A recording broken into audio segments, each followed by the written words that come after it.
came back and tell that again about how much you got for going to LaGrange and what happened after that. How much money I collected? Yeah. Well, as I say, I think I would just have to estimate it. I don't remember that far back, but I estimated I signed up at least 300, and he signed up, I'd say, around 225, 30. He wasn't at a busy place as I was, and so I'd say we brought back $500 to $50, and all the names of everybody, and their address and everything, and turned it over to this man that was with the Textile Union, whatever his name was, I forgot it. Can't remember his name to save my life. And that's what we did with it. And what did he pay you? What did they do? Tell about what he paid you. Well, he paid me $3. And I looked at him, I said, what's this for? He said, well, that's your pay for the 3 days' work down here. And I asked Barker, I said, Barker, how much he paid you? He said, yeah, he gave me $3.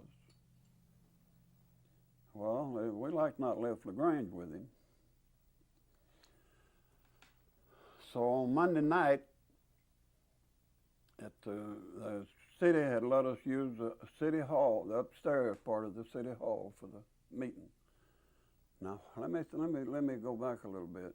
Everybody in Hogansville, you didn't have to be a textile employee. They signed up the chief of police, the city councilman, anybody in town could join that thing. And their vote counted just as much as down there producing. All right, that was one of the wrongs of the local doing a thing like that. So we had the house packed that night, and I was recording secretary. I was elected recording secretary.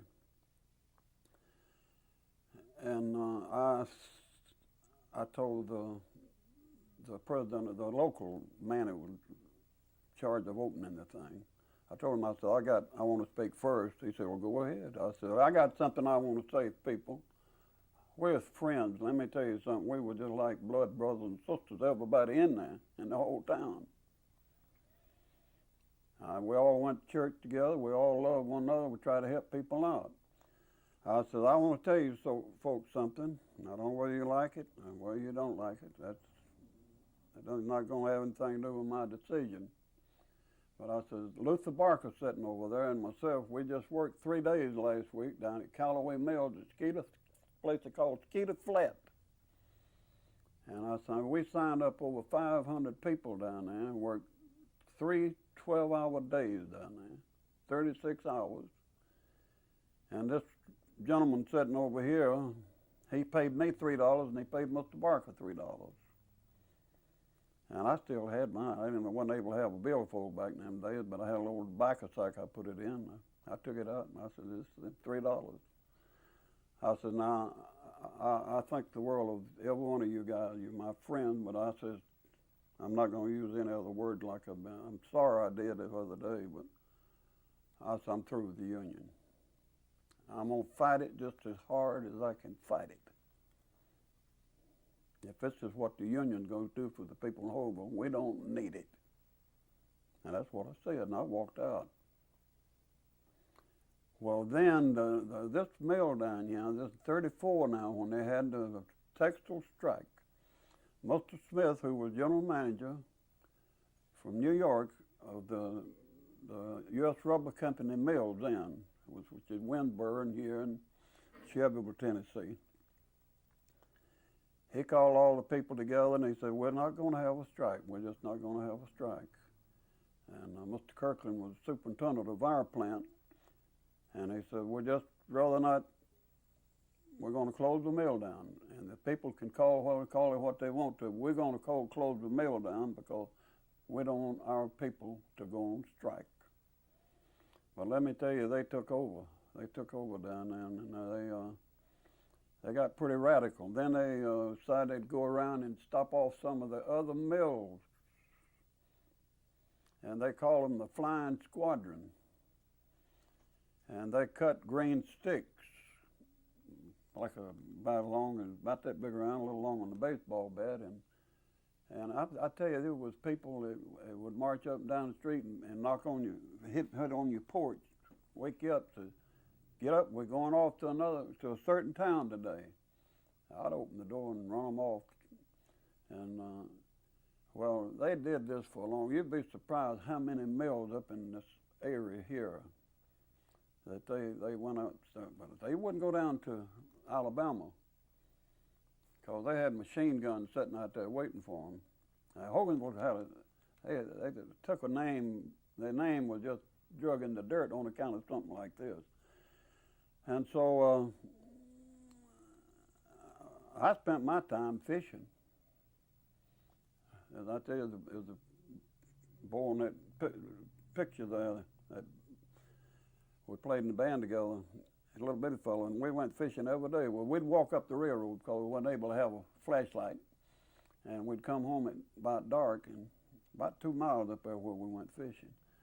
And we was walking up the railroad before we got out of city limits down there, and these 4 trucks, I believe it was 4 of them, 4 truck loads of my friends had been. They shook sticks at us and called us every kind of name they could call us. And I told Tom McCrae, I said, I hope every so-and-so one of them gets locked up. Well, we fished all day, and we came home and had a few pretty nice fish that I brought home. And when I come up, my wife said, come around the back door, honey, I got you some water there, and you can clean your fish. So I got something I want to tell you. So I went around the back door, and she had the water and had the light on, and she says, oh, you won't believe what I'm going to tell you. I said, what is it? She says, all the flying squadrons is behind barbed wire fence up at Fort McPherson, Georgia. I says, well, you don't mean it. She says, yeah. Well, I had an uncle, I'm a great uncle. He was my dad's mother's brother, was superintendent of the old mill up there at Union, and this is where they went. And old man Gene Talmadge was governor during this time. And he got a tip, Uncle Will Reynolds got a tip that they were going to come and close that mill down. And he called Gene Talmadge. Gene Talmadge says, I'll have the Georgia National Guard down there right out of town, and we'll have a contact with you. And when they drive up, we'll drive up too. But they had busted the gate open and had started in when his truck drove up there. And boy, when them guardsmen began to jump off of those trucks, Uncle Will said, he picked up 7 pistols that they dropped down out of the breeches leg. They picked them up down the road. Now, you mentioned a man's name a while ago. He didn't drop his, Homer Welch. He didn't drop his pistol. So he had a pretty rough time of it. Pretty rough time. They took them all to up yonder and put them behind barbed wire fence. And of course, we mentioned that lady yesterday, Etta May. I had 2 brother-in-laws in that thing. And hot light. you know. All right, sir. You were saying, you were telling me about what was happening with when Gene Talmadge got in touch with the fellows in Noonan. What happened to them? Yeah. Well, I suppose my best recollection is they stayed up there about 8. Okay. Now, sir. What happened to them at Fort McPherson? What happened to what? What happened to them at Fort McPherson? Well, I guess they were just prisoners of a bad situation that happened among friends. That's what I'd say. A lot of people was good people in there. They would never done a thing like that. You know, you get your emotions stirred up and any kind of thing, and you can get your emotions up too high for the situation. And I'm sure there's a lot of the people up there, but there was some of them that it was pretty diehard. They stayed that way, and they never did work anymore down at the plant. Homer Welch was one of them. Now, You say that the plant, your second hand and the manager encouraged you to be in the union. Why do you think he did that? The second hand did, not the overseer now. Well, I often wondered myself, and I asked him later on about it. I said, why did you? Just start over and say, well, the second hand. Well, the second hand encouraged me.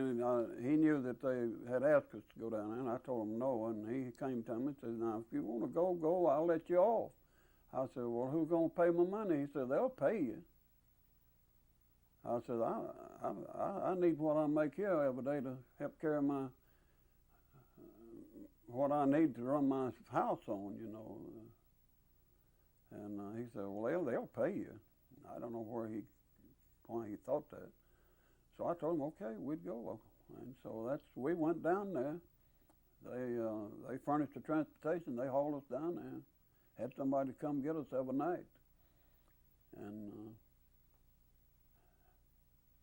that was it, as far as that was concerned. And when he asked me why did I left the union like I did.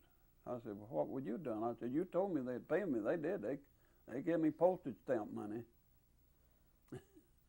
But I didn't like that. And I ought not to say this. I shouldn't say this. I know the labor unions have done a lot for people. I say it very sincerely. But you go into a town and something new come up, which this was. This was back in the days of old John L. Lewis, coal mine union people. They closed the mines down, you know. And they were tough too. And back in the days of hard times, but I do know, I'll say this, organized labor handled in the right way, and the people handled themselves in the right way, gained a lot for the working man in this country. I say that sincerely. Have you ever been in a union? Ever been in one? No, I wouldn't know what it would be. If that thing was a union, that's the only thing I was ever in. I never would join another one. I never did work anywhere else to join another one. Did you ever talk with anybody,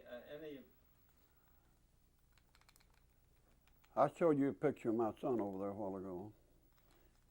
He was general sales manager for J.P. Stevens Company, they had 96 plants. Next to Burlington had 120 something. J.P. Stevens had 96 textile plants. Of course, he was in the towel, sheeting, and then they made many different products, but he was the sales manager for that division. Well, he called me from New York, said, "Dad, I'm coming down, and I'm going to fly into Atlanta and pick me up a car and come by and spend the night, and I want you to go with me over to Milledgeville, Georgia." This is close to where my wife has this home over on Sinclair Lake. And so we're going to go through some mills, and I'd like for you to go through some of Stevens' mills. We're going through 3 of them today. Well, that plant at Milledgeville was one of the nicest plants that I had ever been in. I never seen a plant that was as nice as it was, clean. Everybody was clean that worked in there, and people seemed to have a good attitude. I just stood around and observed them. But I'll tell you what, I'd say from the distance from that corner to the corner over at that door on that wall that big, J.P. Stevens had up there in letters, "No extra activity and communications about things outside of your job in this mill or you'll be discharged." Now, that was up there, and it was up there in 3 of the mills that I went in that day. Well, now back to the 34, you told us the other day that you talked with the supervisor in the mill about being in the union. Do you recall that? Yeah, the same guy he was for it. Mm-hmm. He was for it. The second hand? Yeah. But the overseer definitely was not. I don't know how they got by with it that way, but he did. Did the overseer know that you'd gone to LaGrange? Yes. He knew that I went down there. But the second hand, he let me go. What did the overseer say? He didn't ever say anything to me. Never did say anything to me. But he had to go to, the second hand had to go to Mr. Kirkland's office and sat across the desk with him, and what was said there, I don't know. But I tell you, he didn't cooperate with them anymore. How did Mr. Kirkland know that people were members of the union? Well, in the position he was in, the people would, he'd ask people. And I'd tell them. And he'd write the names down. And a lot of those people, it turned out to be as good a mill people as they ever had, and loyal to the company after that thing was over with. Made some of the best people we ever had down there. I run some supervisor jobs myself. I worked some of the people that wanted to whip me back in them days. A lot of them learned a lesson. We had one guy that held on to the lot that the union bought to build a hall on, and he paid the taxes on it for a long time. And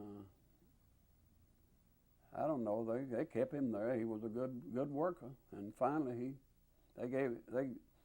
he worked at somewhere where they could give it to some church organizing a place to build a building. They gave it to them, gave them that property, and now we had since then we had other labor unions to come in here, lots of them, and we had votes. And it got pretty hot and heavy, but they always won out about 3-1. The company did. The company was good to people. They were paying them good money, and they had good working conditions. And it wasn't like it was back in the beginning of that thing. I'm talking about 10 years later, they came in here. They tried hard to organize this place. They wanted to organize everything U.S. Rubber Company had. And of course, their tire cord plants, which I had gone through one of them out in Los Angeles, everybody was organized in everything but the textiles as far as U.S. Rubber. They had many operations, different things that they did. But the textiles never did organize anymore. They did up at Chevyville, and Chevyville was losing money, and they just closed the mill down. For all I know, it's still closed down. Now, there seems to have been a lot of activity in favor of the union. You said you got 500 down at LaGrange, and there was a lot of people here and so forth. What was the basis of that? Why did people take the risk? They knew the boss was against them. Well, I'd say that I didn't know many of the people down there. I knew a few of them that I signed up by name. But I'd say people was reaching out to do something that would better their home life and give them a better living, and that would be more income. And I think that was the whole story behind that thing. They didn't mind the work, but then it got pretty nasty. I mean, they got to doing things, they got to damaging property. They did some things in the plants at Callaway they didn't hear. And he had a wholesale, they moved the people out of the house, set the house, they furniture out in the street. Just lots of them. Callaway was a mighty big man in textile. I hated to see that happen because I felt like I was partly responsible for it. Because I love people. I love I could have a fight with a guy and be a friend with him in 10 minutes, but that hurt me worse than anything. To know that some of those people The furniture sat out there and it rained on it. They didn't even have money to have it moved. They didn't have where to move it. Now, I don't know whether you've ever heard this or not, but that's a fact. I've seen some pictures of that. Yeah. And there was lots of them down there, and I felt so badly about it because I felt like that, well, the little part that I did wasn't much, but it was enough to make me feel bad. Did that happen in Hogansville? No, it didn't happen in Hogansville. Nobody was thrown out of the house. They tried, the Hogansville management of the Hogansville plant did everything they could, humanly possible, to get everybody back together again. And they did a terrific job on it. What was the most effective thing they did? Well, I don't know how to approach that. What do you mean, effective? Well, was it giving them more money? Was it having parties? Or was it? No, we didn't have any parties. They had. I tell you what they did. They organized in the plant a council, employees council. Have you heard of that before? Well, I served as president of that council for a long time, and some of the toughest guys that was in the union did too. All the problems you go tell your representative, your department, what complaint you had of anything, and they'd discuss it. And if it was of the nature enough to bring it up in that meeting, they'd bring it up and discuss it out there right before management. Management wanted it that way, and management done a lot of things for those people that they wanted to do that turned out to be all right. Hogansville healed the wounds. It took a long time to do it, but they healed the wounds of the community. As I tell you, it busted up families, busted up the churches, the town. It was awful.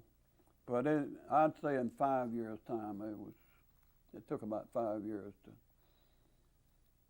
and during that 5 years, we had a horrible depression.